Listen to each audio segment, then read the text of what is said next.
Jumbo ha tenido desde siempre admiración por los hombres del vino, en la viña, en la bodega, en el comercio. Les agradece su dedicación y esfuerzo y asimismo piensa que el mayor conocimiento que adquiere el consumidor sobre el vino nos permitirá dar mayor eficiencia a nuestra tarea. Por ello le ofrecemos este video que, abriendo las puertas de ese conocimiento, nos ayudará para que mutuamente obtengamos mejor satisfacción en su compra. Así nos acercaremos más a un viejo amigo, el buen vino. El primer vestigio del vino lo encontramos hacia los años 4000, 5000 a.C. en la cuenca del Cáucaso. De allí se expande primero por el Asia Menor, luego por toda la cuenca del Mediterráneo y finalmente el resto de Europa. Cuando en 1492 Colón marcha a descubrir América, lleva con él viñas y vino. De allí van hacia el norte y hacia el sur. Llegan a la República Argentina en 1555. Es un largo y azaroso camino cubierto de infinitas dificultades, pero fundamentalmente por el placer y el goce. El vino es noble y nació para que el hombre lo disfrute. El vino es democrático y generoso. El vino es para todos.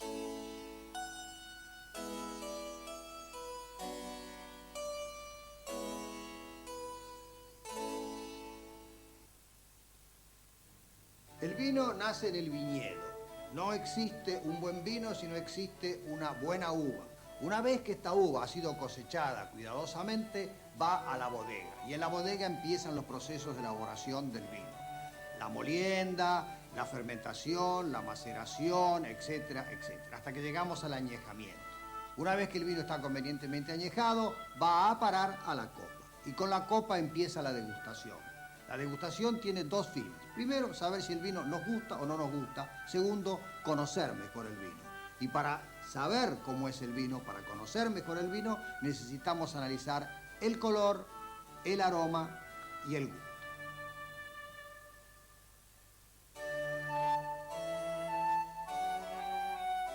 Vamos a hablar del mundo del color en vinos.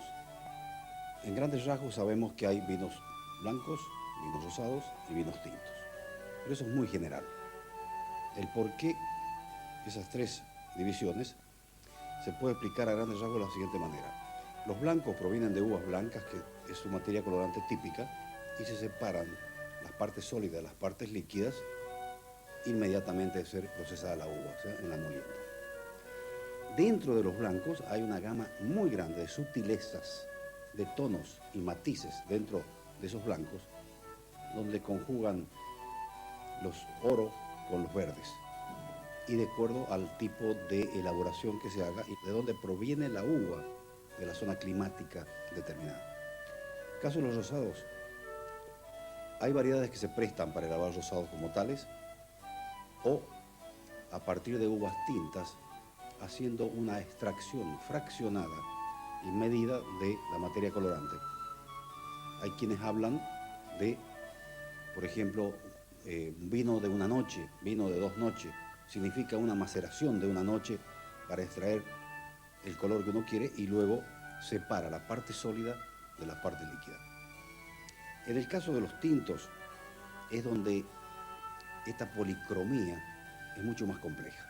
Depende, la uva tinta trae dentro de su ollejo, la película, ahí trae la materia colorante, que la jerga enológica, ¿sí?, están dentro de la familia de los polifenoles.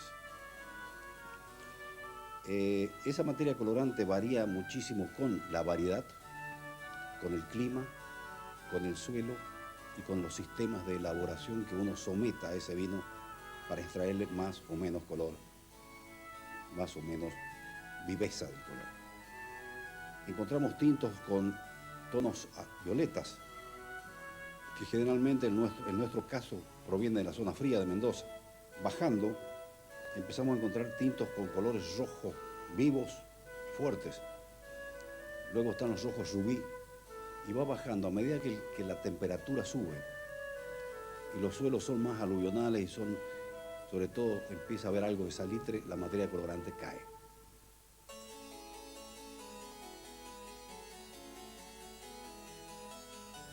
la apreciación y en el registro de un vino en el acto de la degustación, el análisis olfativo es este acto de seducción que nos presentan algunos estímulos del vino que lo tenemos que hacer con mucha atención porque es aquí donde el vino comienza a hablar, en estas ganas de disfrutarlo.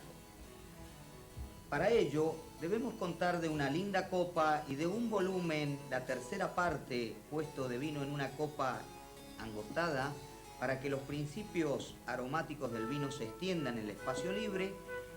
Imprimimos un ligero movimiento en espiral para que el vino se abra y hacemos una inspiración profunda para que nuestros aromas se registren en la mucosa nasal y luego transmitan las neuronas hacia nuestro cerebro el tipo, la calidad, la intensidad del aroma, y de esta manera entonces nosotros comenzamos a dialogar con el vino. Naturalmente los vinos componen en sus principios volátiles tres grupos de perfumes. Un primer grupo aromático que se llaman aromas primarios, que son aquellos que le ha aportado la uva de origen. La más significativa son las uvas moscateles o los torrontés. El resto de las uvas generalmente aportan algunas sensaciones de orden familiar poco emparentado con la uva, que se enriquecen mayormente cuando aparece el famoso y fascinante procedimiento de la fermentación alcohólica, donde minúsculos microorganismos denominados levaduras van a transformar los azúcares en alcohol, generando algunos aromas muy elegantes, seductores, que cuando la fermentación está controlada entre los 15 y los 18 grados de temperatura, van a gestionarse en esta masa fermentante una serie de aromas emparentados con frutas tropicales. Es apasionante descubrir en el Chardonnay la manzana roja, la manzana verde, el ananá. Esa lata de ananá que uno abre en ese momento inspira un aroma dulce muy rico. Normalmente el Chardonnay lo presenta con notoriedad. En estos aromas llamados secundarios, normalmente van a estar emparentados con frutas y flores. Para los vinos blancos, las drupas, las frutas de semilla, las flores blancas. Para los vinos tintos, normalmente los frutos negros, las bayas, la cereza, la ciruela, en algunas oportunidades las guindas, los arándanos, la rosa mosqueta, el casís. Es fascinante descubrir el casís, por ejemplo, en un buen cabernet joven, bien elaborado.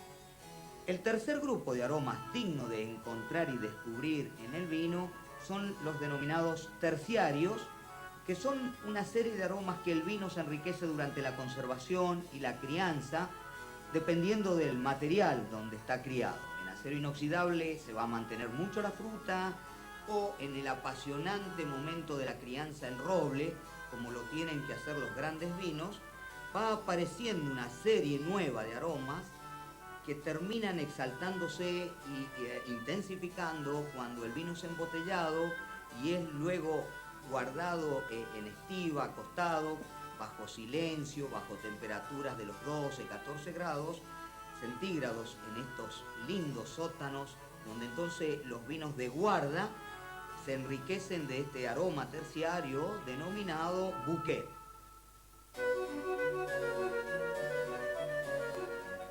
El sabor, que es una de las sensaciones más importantes, porque el vino se ha hecho para ser tomado, entonces lo más importante es el placer que vamos a tener cuando tengamos el vino en la boca. En la boca tenemos dos tipos o tres tipos de sensaciones. La primera sensación es la sensación del sabor, o sea, a qué sentimos, que pueden ser sabores amargos, salados, ácidos. La otra sensación que tenemos que tener en la boca es la sensación táctil, que es la sensación de la astringencia, de la sequedad. Y la tercera sensación, que es muy importante, es la sensación final de boca, que es la que nos queda, es el retrogusto que nos queda cuando terminamos de tomar el vino. En realidad, la clave en la degustación es que cuando uno toma una pequeña porción de vino, tiene que dejar absorber una pequeña cantidad de aire, de tal forma de que el vino inunde toda la boca y nos permita que las papilas gustativas capten todo ese sabor y entonces nosotros podemos darnos cuenta. Lo que tenemos que tener en la boca es algo que coincide con lo que nosotros hemos olido previamente y tiene que mostrar una armonía total entre esa sensación de aromas con la sensación de boca. Realmente en la boca lo que nos interesa es captar, en el caso de un vino frutado, la fruta, el sabor a la fruta y al mismo tiempo la acidez que le permite captar el frescor de ese. En un vino más complejo tenemos que captar la complejidad, que es lo que llena totalmente la boca, con el conjunto de aromas y de sensaciones finales que tenemos que tener. Es muy importante entender de que el vino es un producto que se ha elaborado con mucho esfuerzo y con mucho trabajo. Y ese esfuerzo y ese trabajo se expresan concretamente en la boca, en donde el degustador tiene que prestar totalmente la atención que permita captar todo ese esfuerzo y ese trabajo.